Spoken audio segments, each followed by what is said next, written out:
Olá, sou o Dr. Samuel Coleman, cirurgião plástico. Estamos aqui de volta para conversar sobre um assunto que é a cirurgia de mamoplastia.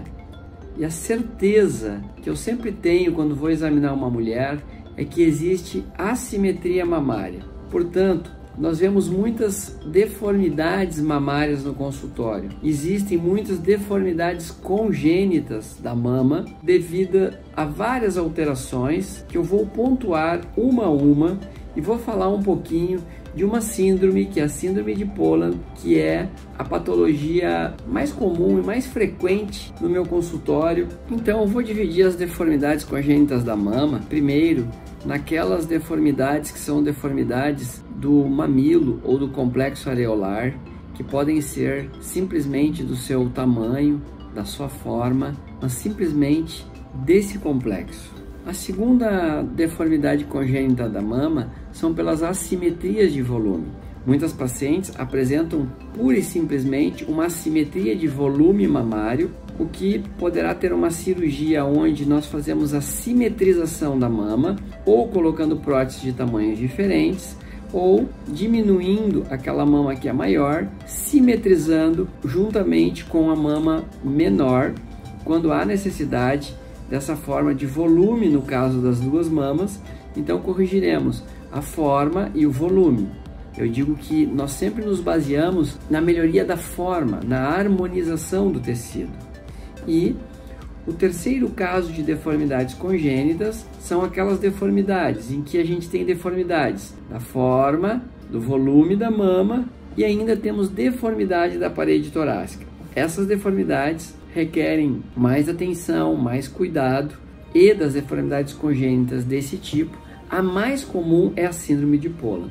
É importante nós falarmos aqui que a síndrome de Poland ela é caracterizada por uma alteração então da mama dessa maneira, do tórax e geralmente de algum dos membros superiores ou dos dois, podendo estar acompanhado de polidactilia, sindactilia ou outras alterações menores, até mesmo estruturais, nos membros. Podemos ter pequenas alterações, inclusive da clavícula, que já vão nos mostrar essa assimetria, e essas são derivações da síndrome de Poland. Nós temos então derivações em que são a síndrome de Poland clássica e aquelas derivações da síndrome de Poland, e cada uma necessitará a sua atenção e a sua correção.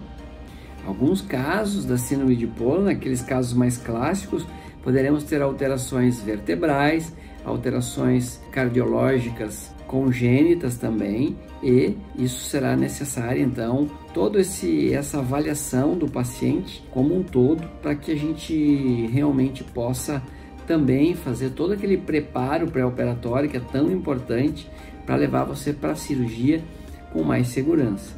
Em função dessas alterações mamárias tão vistas e cirurgias tão realizadas por nós, nós temos também uma possibilidade de fazer a reconstrução desses casos utilizando o tecido do seu próprio corpo, utilizando os enxertos de tecido. Então, hoje está sendo muito falado a respeito do enxerto mamário. Esse enxerto mamário é algo então que tem crescido muito nos Estados Unidos, e eu sempre comento com as pacientes de que elas devam pensar a respeito de fazer o enxerto na mama ou de usar o seu tecido da sua própria mama e estar reconstruindo a mama, naqueles casos de mamas grandes em que isso é possível. Então, diminuindo assim a indicação dessas cirurgias reconstrutoras somente com prótese. Então, nós temos feito muitos casos de cirurgia reconstrutora usando o próprio tecido da paciente, e o que nós queremos sempre é melhorar a sua forma e harmonizar, porque as pacientes muitas vezes me questionam a respeito de tamanho e daquela limitação que a gente pode ter de tamanho por causa da parede torácica.